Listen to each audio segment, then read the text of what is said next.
Wenceslao no sabía este secreto, como no sabía tantos de los secretos de los grandes porque éstos esperaban que los niños accedieran a la clase superior, a la que ellos pertenecían, la de los mayores, para revelárselos.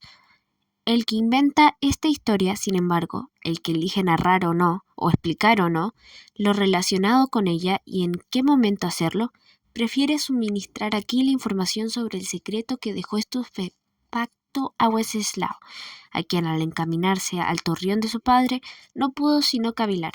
¿De dónde, si la biblioteca es así, saca Arabella tanta información? ¿Cómo sabe tantas cosas? La respuesta en su cabeza tomó la forma de un tropel de otras preguntas inmediatas. Pero, ¿es verdad que sabe tantas cosas? ¿O solo lo creo yo, que sé muy pocas, y lo creen los grandes cuando acuden a consultarla porque les acomoda que la sepa?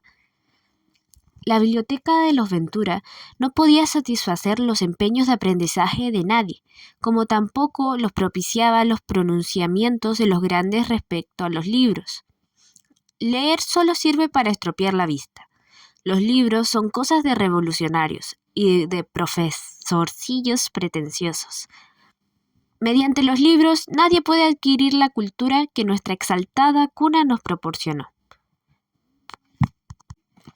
Por estas razones prohibían el acceso de los niños a la extensa sala de 4 pisos guarnecidos con barandas y coronamientos de palisandro.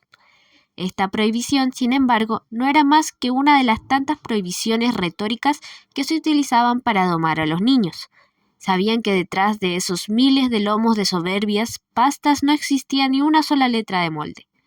El bisabuelo los mandó construir cuando, en un debate del Senado, un liberalote de mucho relumbrón lo llamó ignorante como todos los de su casa. En revancha, el abuelo empleó un equipo de sabios de la capital, muchos de ellos liberales, para que compilaran una lista de libros y autores que compendiaran todo el saber humano. Se corrió la irrisoria voz de que el abuelo se proponía ilustrarse, pero lejos de leer nada propuesto por los sabios, mandó fabricar un cuero de la mejor calidad, copiando exaltados modelos franceses, italianos y españoles, paneles que fingieran los lomos de estos libros, grabando en ellos con el oro de sus minas los nombres de obras y autores, y los hizo instalar en la sala que con el objeto de albergarlos acondicionó en Marulanda. Simulando amistad y escarmiento invitó a sus tierras al liberalote acusador, que halagado con el convite y florido de untuosa admiración expresada con raptos líricos que pretendían subrayar su propio pretendido parentesco con la cultura, recorrió la biblioteca. Pero según contaba la leyenda, al querer arrancar un libro de una de las galerías más altas y no comprender por qué no se desprendía de su sitio, hizo tantas fuerza que dio un trastabillón, rompiendo la balustrada y cayendo sobre un mapamundi cuyo eje de bronce se le ensartó en el cerebro. Fue el último visitante no perteneciente a la familia que tuvo el privilegio de ser invitado a la casa de campo de los Ventura. Y la balaustrada permaneció rota para probar que este acontecimiento no era una invención igual que tantos rumores de Marulanda, como por ejemplo el asunto de los antropófagos. Wenceslao jamás dudó que estos fueran otra cosa que una fantasía creada por los grandes con el fin de ejercer la represión mediante el terror, fantasía en que ellos mismos terminaron por creer, aunque este autoconvencimiento los obligara a tomar costosísimas medidas de defensa contra los hipotéticos salvajes. Es verdad que su existencia se venía asegurando en la familia de generación en generación, toda una historia basada en tradiciones inmemoriales, sin la cual quizás la familia perdería cohesión y por lo tanto poder. Se decía que la consigna civilizadora de los primeros antepasados que entraron en Marulanda habría sido de guerra a la antropofagia, la necesidad que se antepuso a todos los demás como una mística de limpiar la región de este, el mayor de los crímenes colectivos, la más horrenda encarnación de la barbarie. Degollando tribus y quemando aldeas, los primeros próceres salieron triunfantes de esa cruzada, que afianzó a los Ventura no solo en el orgullo de su labor esclarecida, sino en el goce de tierras y minas conquistada a los aborígenes, que al cabo de unas cuantas generaciones quedaron convertidos en vegetarianos, que habían olvidado los sangrientos pormenores de su historia, perdiendo hasta el recuerdo de sus armas, que les habrían sido confiscadas. Continuaron, es cierto, siendo óptimos monteros, pero cazaban solo por medio de trampas muy complejas hacia las cuales, batiendo con carreras y gritos la llanura de gramíneas que se extendía de horizonte a horizonte, rodeaba presas de categoría que terminaban por cobrar. No como una dieta para ellos, por cierto, que desde hacía quién sabe cuánto tiempo no probaban carne, sino para la mesa de los señores, ya que todos los años los Ventura pasaban 3 meses de verano en Marulanda, y de los pocos placeres que podían exigir durante su permanencia en una región tan aislada era el de una mesa rica y amena.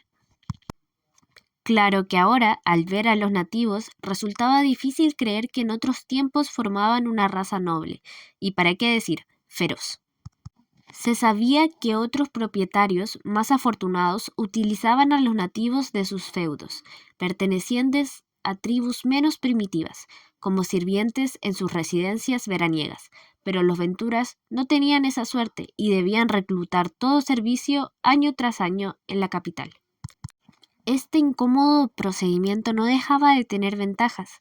Servía sobre todo para que nadie en la casa de campo jamás viera a los nativos, pero sabían que trabajaban para ellos en sus huertos cabizbajos, cejijuntos, ceniciento el color de la piel, demasiado grandes las cabezas, demasiado gruesos los brazos de tanto martillar el oro con sus mazas de madera, criando con igual desgano a sus hijos sucios y a sus animales en el caserío de miserables chozas construidas con los tallos secos de las gramíneas, que si uno se asomaba a los torreones más elevados de la casa, podía divisar allá lejos agrupadas como hongos en la llanura.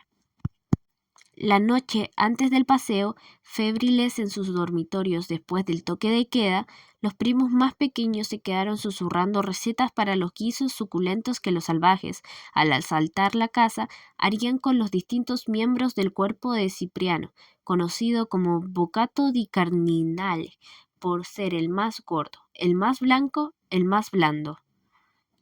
Cipriano, entonces demasiado aterrorizado para calcular las consecuencias, huyó en busca de su padre, porque le bastaría oírlo para transformar las murmuraciones infantiles en la realidad severa pero exenta de fantasmas de los grandes. Descalzo, en puntillas, cruzando las cavernosas tinieblas de las escalas y de los desiertos aposentos de aparato, llegó a la puerta del gabinete donde los hombres de la familia se encontraban fumando los últimos puros antes de irse a dormir. La voz de su padre, el admirable Terencio, aseguraba que hasta hacía unos lustros quedaban los restos de prácticas antropófagas pese a la represión secular. Danzas de simbología evidente, banquetes en que devoraban los amasijos vegetales a los que daban forma humana, instrumentos musicales construidos con huesos de sospechoso origen. No era una ideología, aseguraba Terencio, como representaba una ideología la forma de vida de ellos, los Ventura. La de los nativos era solo el veneno del odio que llevaban en la sangre, un instinto de crueldad que porfiaba por subsistir pese a los castigos, inhumanidad en que sobrevivía la coherencia pertinaz de su raza como pretensión al derecho a ser lo que era. La cruzada, por lo tanto, que no era más que una defensa, tenía que seguir. Al oírlo, Cipriano, anegado en llanto, dejó caer su acongojada cabeza sobre las guirnaldas talladas en la puerta de sándalo. Entonces era verdad que existían los antropófagos, ya que sus padres se preparaban para defenderse de ellos en el paseo de mañana, siempre que éstos no eligieran atacar, en vez de a la cabalgata, a la casa de campo, donde se iban a comer todos los niños, comenzando por él, que era el más gordito. Una mano brutal de pronto, enguantada de blanco, saltó de las tinieblas y agarró a Cipriano de una oreja. «¡Canalla! ¿Qué haces aquí a esta hora? ¿No sabes cuál es el castigo por violar el toque de queda?» Era el mayordomo, su silueta de enorme alzada reluciendo con los emblemas de su rango y los entorchados de oro que guarnecían su librea, pero conservando el rostro allá arriba embosado por la oscuridad. ¿No lo sabes?, insistió, sacudiendo a Cipriano sin misericordia. ¿No lo sabes, granuja?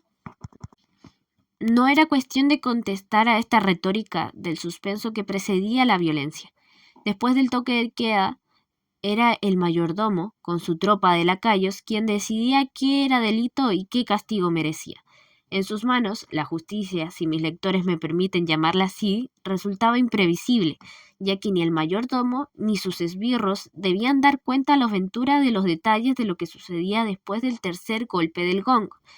Se les pagaba estupendamente para que mantuvieran el orden, y el orden, claro, no podía existir si no se cultivaba en los corazones infantiles la imagen de padres amables y serenos. Si la ronda de lacayos estimaba, por ejemplo, que las manos debajo de las sábanas al dormirse era delito porque los niños no deben tocarse, vicio inmundo de seguro origen antropófago, el culpable era arrastrado hasta los sótanos y azotado mientras se le interrogaba acerca de sus relaciones con los salvajes. Pero los castigos no debían dejar huellas que los niños pudieran mostrar a sus padres para reclamar justicia. Cada promoción de lacayos fue perfeccionando asombrosas técnicas de disciplina, temibles látigos de hipócritas puntas de fieltro, esposas de la seda más rebaladiza destinada a amarrar las muñecas por detrás de la espalda a los talones, convirtiendo al culpable en una dolorosa comba mientras era interrogado. A veces, un niño intentaba acusar a un sirviente. La respuesta de los padres era siempre más o menos la misma.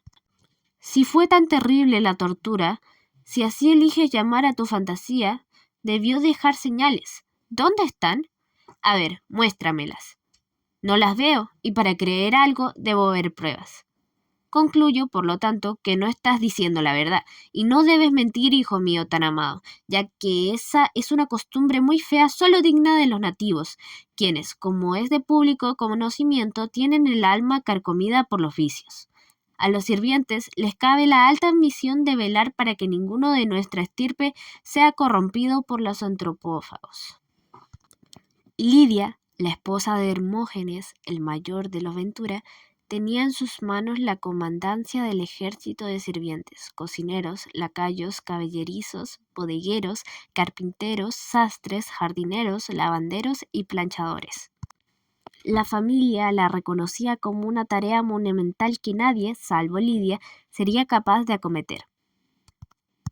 Se trataba de sacarle al máximo rendimiento a esa legión durante los meses de verano, controlando envidias, robos, altercados, pereza, faltas de cumplimiento del deber o de adhesión total a la mística exterminación de toda huella de los antropófagos. Fuera de este primer mandamiento, que los elevaba a la categoría de cruzados, existía el segundo mandamiento, mantener la rigidez de las jerarquías con el propósito de que ni siquiera un eco de sus propias individualidades imperfectas se filtrara hasta los salones donde transcurría el apacible veraneo de los Ventura. Todo era cuestión de tenue, de conducta irreprochable reflejada en formas irreprochables.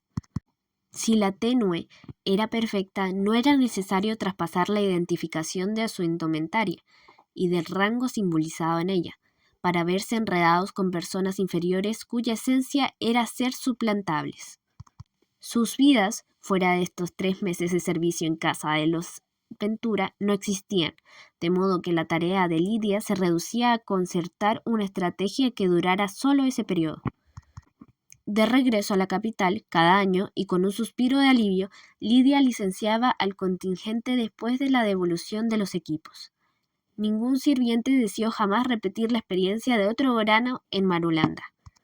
Se les pagaba bien, en una suma total al regreso a la ciudad, suma reducida por las multas que cada falla merecía y por el consumo más insignificante fuera del ofrecido, contabilizado sin misericordia por Lidia. Pero eran demasiado amargas las exigencias de la disciplina, esa humillación de fundirse con la librea del lacayo, con el guardapolvo azul del jardinero, con la camisa parda del caballerizo, con el mandil blanco del cocinero, pero cierta tiesura en sus andares, cierta proclividad a la sumisión que les duraba toda la vida, los hacía reconocerse entre ellos muchos años después, formando una casta, sin importancia, por cierto, pero fácil de identificar. Todos los años, desde su tribuna y con el nuevo contingente ordenado ante ella, Lidia, al finalizar el adiestramiento y antes de partir a Marulanda, les explicaba cómo debían ser sus relaciones con los niños. Estos, les aseguraba en su arenga, eran sus enemigos, empeñados en su destrucción, porque querían destruir todo lo estable por medio de su cuestionamiento de las reglas. Que los sirvientes quedaran alertados sobre la brutalidad de seres que, por ser niños, aún accedían a la clase iluminada de los mayores, capaces de todo con tal de abusar, desobedecer, ensuciar, reclamar, destruir, atacar, minar la paz y el orden mediante la crítica y la duda, y aniquilarlos a ellos, los sirvientes, por ser guardianes, justamente de ese orden civilizado tan venerable que desafiaba toda crítica. El peligro de los niños era solo inferior al de los antropófagos, de los cuales no sería imposible que, ignorantes y quizás sin mala intención, incluso quizás sin siquiera saberlo, fueran agentes.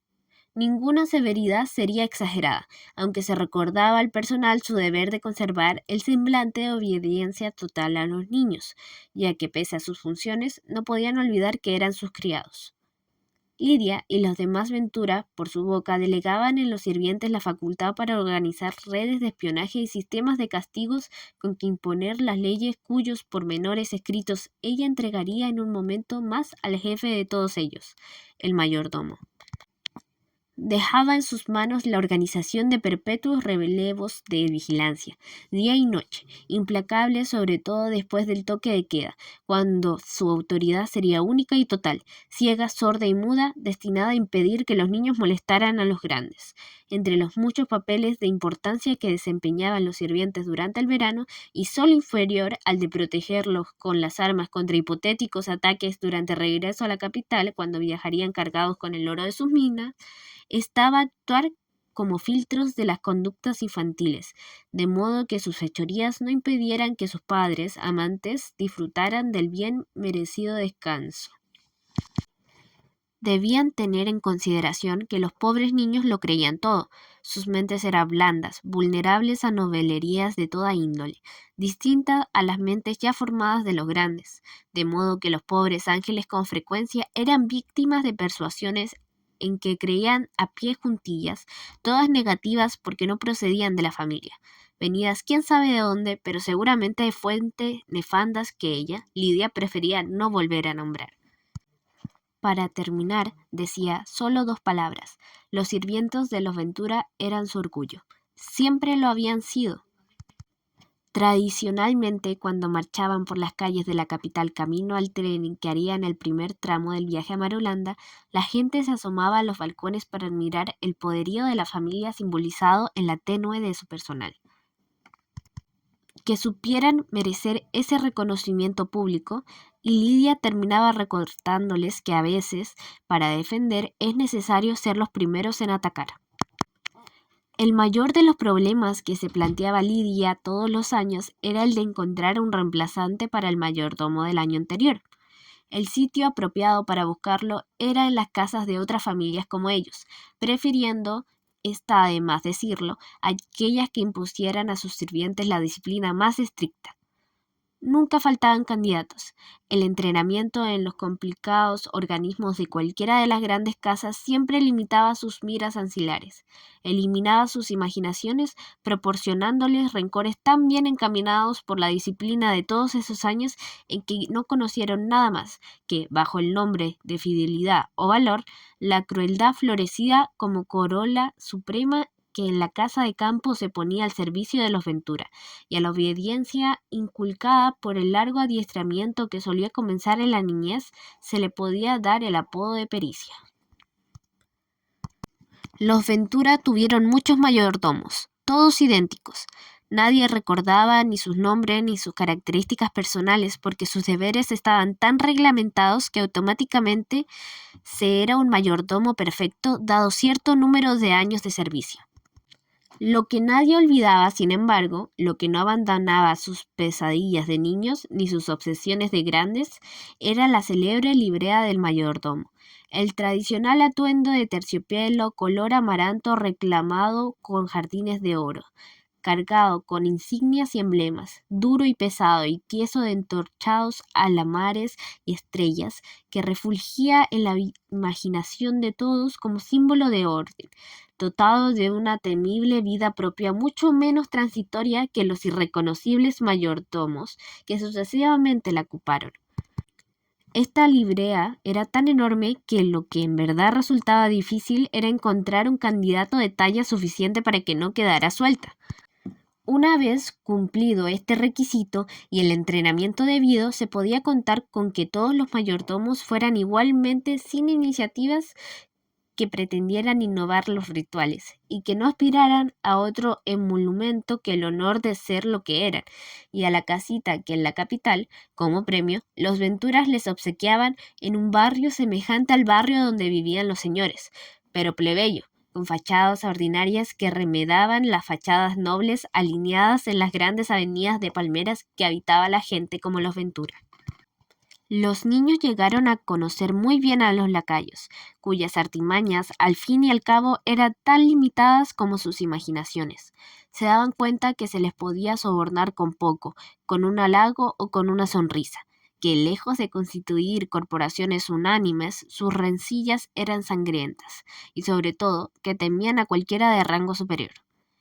Los sabían ignorante, débiles por estar demasiado impresionados con el poder que de noche tenían sobre quienes, en buenas cuentas, de día debían servir y obedecer en silencio, tan inseguros de cada golpe que daban que los transformaban en asuntos demasiado enfáticos.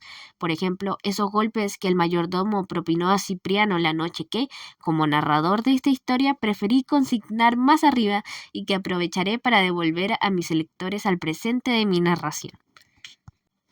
Cipriano, pese a su ojo dolorido con el bofetón, pese a su oreja casi desgarrada, pudo aprovechar la retórica del mayordomo para volcar una silla en las tinieblas, perdiéndose detrás de vargueños y armaduras, huyendo escaleras arriba antes de que el lacayo mayor lograra distinguir la identidad del culpable.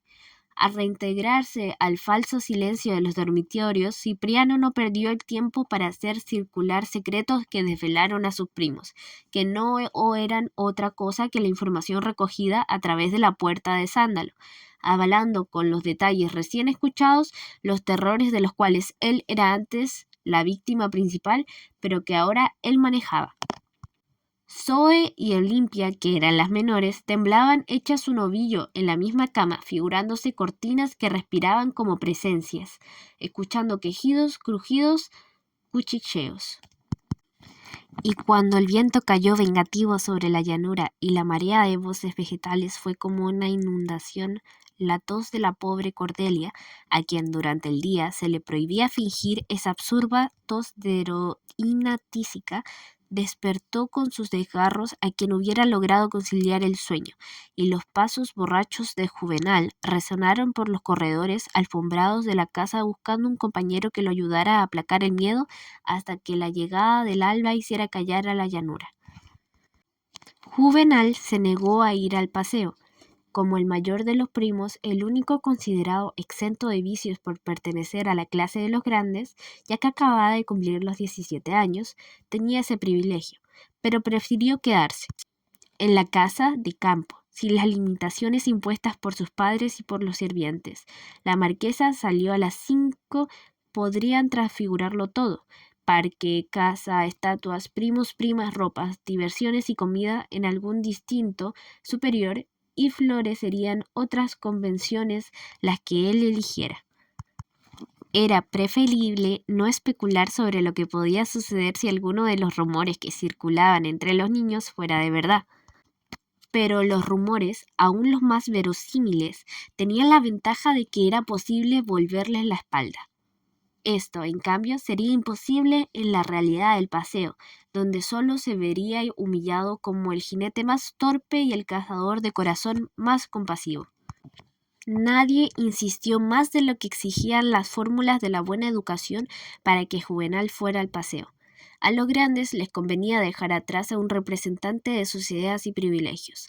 Al fin y al cabo, Juvenal ya era todo un hombre y encarnaría la autoridad paterna mientras ellos anduvieran fuera. Al principio, los Ventura habían contado con dejar una parte del servicio para que atendiera a los niños durante su ausencia, y así lo dispuso Lidia. Pero también desde el principio, y paralelos a los rumores del miedo, comenzaron a circular rumores acerca del paraje que visitarían. La esbelta cascada despeñándose en la laguna coronada por un arco iris, las hojas de las ninfeas gigantescas extendidas como islotes acharolados sobre el agua y encima de las cuales sería encantador instalarse a jugar al naipe o a pescar, los árboles engalanados con enredaderas de follaje azul, las mariposas indescriptibles, los pájaros de pechuga de ópalo, los insectos benignos, la fruta, el aroma, la miel. En cuanto Lidia designó a los sirvientes que debían quedar sin paseo, surgieron las complicaciones. En los sótanos fétidos socavados debajo de la casa, donde hacinaban sus vidas los sirvientes de rango mezquino, hirvieron escaramuzas e intrigas, venganzas y delaciones, amenazas de relevar confidencias vergonzosas, de cobrar deudas que no eran solo de dinero, la compra y la venta y la apuesta a revés de un as de la maravillosa suerte de asistir a la recreación de los amos y participar en el mundo de los privilegiados, aunque solo fuera de librea y sirviéndolos. En vista de lo cual Lidia convocó a un consejo de familia en que decidieron, para cortar por lo sano y no darle más vueltas al asunto, llevarse a todos los sirvientes al paseo, dejando a los niños bajo la vigilancia oficiosa de Juvenal y resguardados de todo peligro por la inexpugnable reja de lanzas de hierro que circundaba el parque. Los criados, entonces, que de este modo se sintieron promovidos a una clase en cierto sentido superior a la de los niños, se prepararon bruñendo alegremente sus botones dorados y planchados sus jabots de encaje, hirviendo cientos de pares de guantes blancos destinados a uniformar las manos servidoras, alminodando bonetes y ajustando mandiles a la circunferencia siempre en aumento de pinches y cocineros, mientras los jardineros y los caballerizos, para darse una importancia de la que a juicio de lacayos y cocineros carecían, se acercaban a cada rato a consultar cosas innecesarias con los señores. A los niños, algunos de los cuales protestaron al verse excluidos del paseo, les prometieron que el año próximo, cuando ellos ya conocieran el paraje que se decía era de ensueño, pero que podía resultar peligroso o incómodo, o simplemente no justificar una expedición tan agotadora, entonces los llevarían a ellos también. Pero no nos llevarán, le contestaba Wenceslao a quien quisiera oírlo, aunque vuelvan del paseo, y eso es muy poco probable. Después de dejar, como vimos más arriba, a Arabella en la biblioteca, Wenceslao pensó que su prima tenía razón. ¿Para qué darse prisa? El láudano no fue escatimado para adormecer a su padre en el Torreón, eliminándolo durante el único día que, según creían los ingenuos celadores, duraría el paseo. Pero existe el mañana y el pasado, y quizás el siempre, meditó con pasión Wenceslao, ambulando por la galería de las mesas de malaquita y gozando los pantalones de su hombría que por fin iba a ser pública. Observó, a través de la secuencia de vidrieras, a esa raza de lisiados emocionales que eran sus primos, congregándose poco a poco en la terraza del sur. ¿Todos lisiados? No todos, uno o dos tal vez fueran recuperables. Sin embargo, pensó, pertenecían a este paisaje artificioso, a las escalinatas y a las urnas, a las perspectivas de césped pulido y a los templetes, a las flores sometidas a las grecas de los arriates. Sus peripecias eran semejantes a las del pavo real refugiado sobre la cabeza de la diana cazadora, cuya cola la malvada Zoe, que tenía escaso conocimiento, intentaba alcanzar para tirársela, sin que las carcajadas de su mofletudo rostro de china alteraran la superioridad del pájaro. Cordelia, la triste, la bella, la pálida Cordelia, peinando su larga trenza rubia digna de una heroína medieval, parecía esperar algo para salir del encierro de esa enfermedad en que nadie quería creer.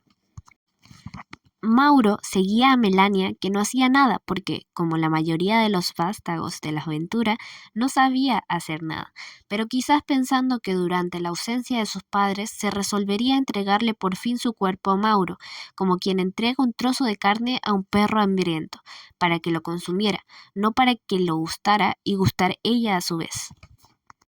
Juvenal, al desperezarse, alzó los brazos para refregarse el pelo y bostezar, quedando convertido por un momento en un capullo de seda granate por las amplias mangas de la bata que su padre le prohibía lucir fuera de sus aposentos privados. Y en las escalinatas centrales que bajaban a Rosedal con el mundo en orden, posados como para un cuadro, los ajedrecistas, Cosme, Rosamunda y Avelino, disponían las peripecias de las piezas sobre el tablero de ajedrez. Reunírseles para pasar el tiempo, para pretender, como parecían querer pretenderlo ellos, que este era un mediodía de verano igual a todos, repleto de los pequeños pasatiempos que no satisfacían a nadie. Ninguno era capaz de evadirse de la anécdota que lo tenía preso. Solo él adivinaba cambios, ansiaba proyecciones. Aunque su padre estuviera dormido, subiría a verlo. Hoy no había razón para temer a los lacayos fisgones al remontar las escaleras interiores hacia los pisos más altos, más arriba que las mansardas, hasta las azoteas y desvanes desde donde los torreones surgían hacia las nubes como dedos contorsionados cubiertos de escamas de cerámica, tan altos que parecían cimbrarse en el cielo vertiginoso. Anoche, sin embargo, la casa le pareció erizada de amenaza, atenta de ojos delatores, metálica de destellos de libreas que vencían la oscuridad, alarmante de manos enguentadas de blanco, listas para atrapar. Fue necesario esmerarse más de lo corriente para que, al abandonar el lecho de Melania, llevando su talega repleta, los esbirros del mayordomo no lo cogieran y desbarataran su plan. Había logrado salir a la terraza del sur gateando entre los muebles, casi sin respirar, deslizándose por el boquete de un vidrio roto. Bajó a Rosedal, cruzó el laberinto de Bock disimulando su forma en las estrafalarias esculturas vegetales y se dirigió a las cuadras donde los caballos piafaban y los coches y las monturas relucían listas para el paseo del día siguiente. Se cercioró de que no habían preparado el vehículo con un lado defendido por barrotes, en que trasladaban a su padre desde y hacia la capital. Entonces no lo llevarían al paseo como estuvieron debatiendo hacerlo. Sí, las ruedas del carromato estaban herrumbradas, sin engrasar, lo que significaba que su padre se quedaría en la casa de campo y que juntos iban a poder realizar sus planes. Cruzó de nuevo el parque, esta vez en dirección inversa y a toda carrera. Seguro ahora, entró en la casa y subió hasta el torreón de su padre, despreocupado de que quedara algún soplón en la intrincada oscuridad. Al llegar a la puerta de la bujardilla de Adriano, había golpeado. ¿Froilán?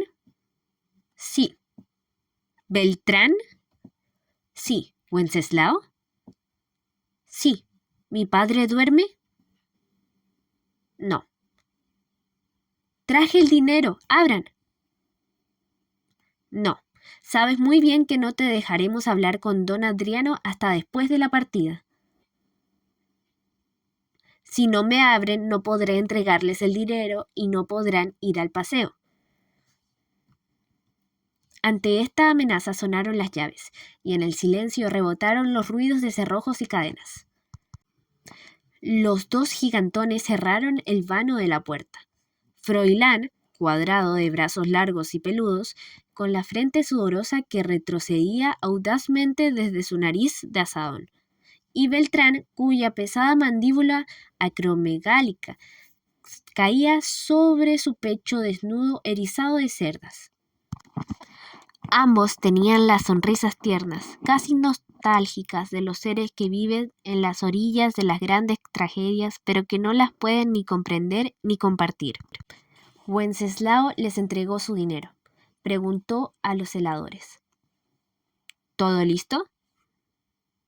Sí, son tantos los sirvientes de la casa que nadie notará nuestra presencia en los carruajes de la cola de la cabalgata.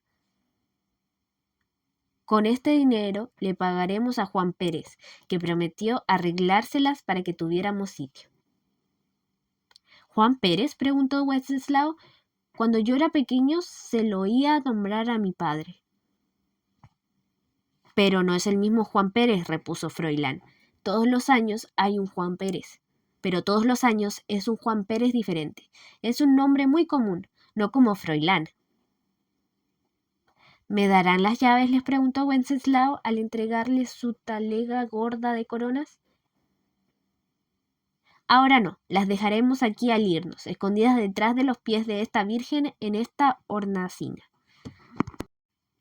Al día siguiente, después de despedirse de Arabella en la biblioteca, tal como lo hemos visto, Wenceslao, accesando aún después de montar a toda carrera las escaleras hasta el torreón, se empinó para buscar la llave en la hornacina.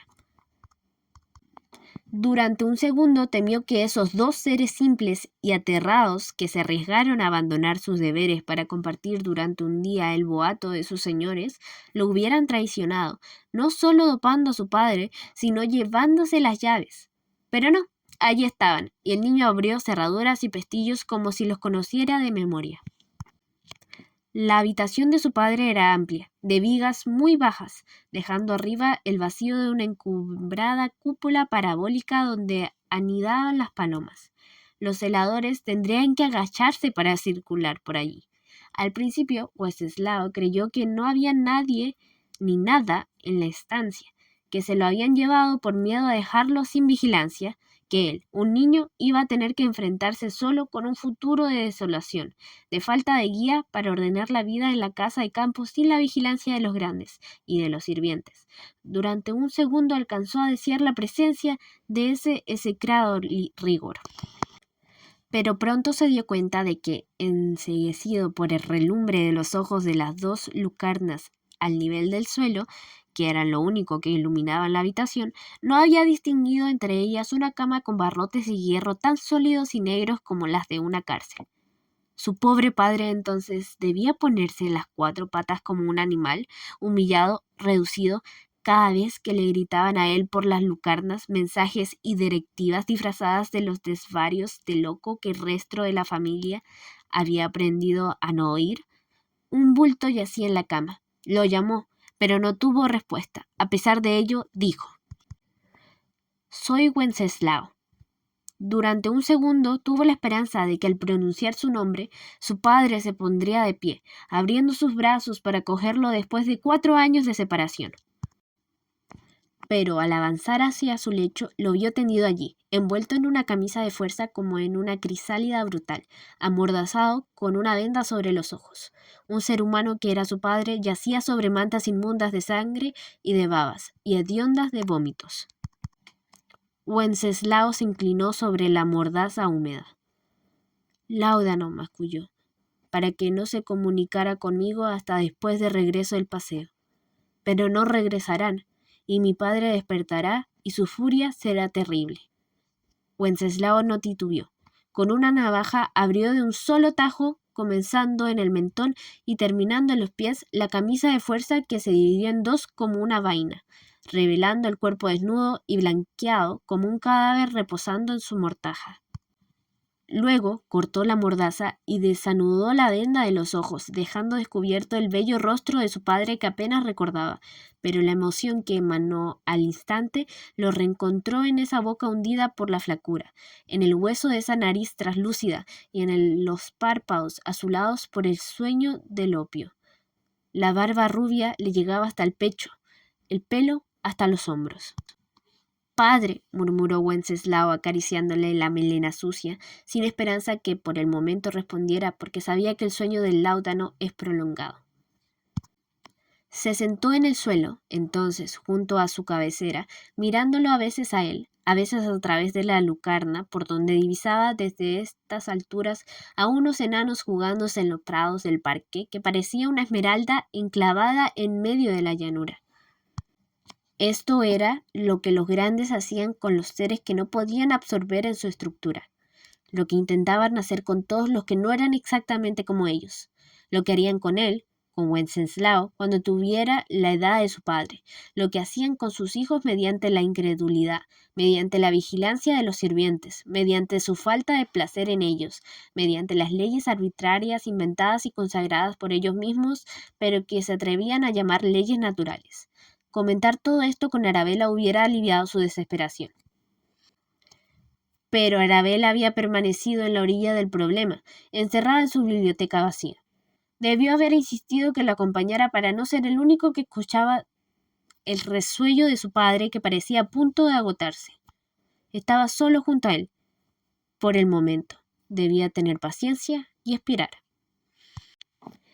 Y Wenceslao esperó largo rato, bajando de cuando en cuando, como lo veremos más adelante, a mezclarse con sus primos para preparar y sondear el ambiente, pero subiendo una y otra vez a vigilar a Adriano, suavizando su melena desgreñada, limpiando con su pañuelo ese rostro tiznado, refrescando sus labios resecos con un poco de agua, hasta que en los ojos sin foco de Adriano Gomara, mucho más tarde, reflotó suficiente lucidez como para percibir que no era el Froilán ni Beltrán quien velaba junto a su cabecera, sino Wenceslao. Adriano Gomara entonces estiró débilmente su mano para tocársela, y sus labios intentaron pronunciar las 4 sílabas de su nombre sin tener fuerza.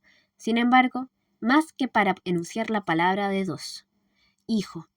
Adriano tardó mucho, hasta transcurridos gran parte de los acontecimientos que en la primera mitad de esta novela me propongo narrar, en adquirir fortaleza suficiente para iniciar una sonrisa.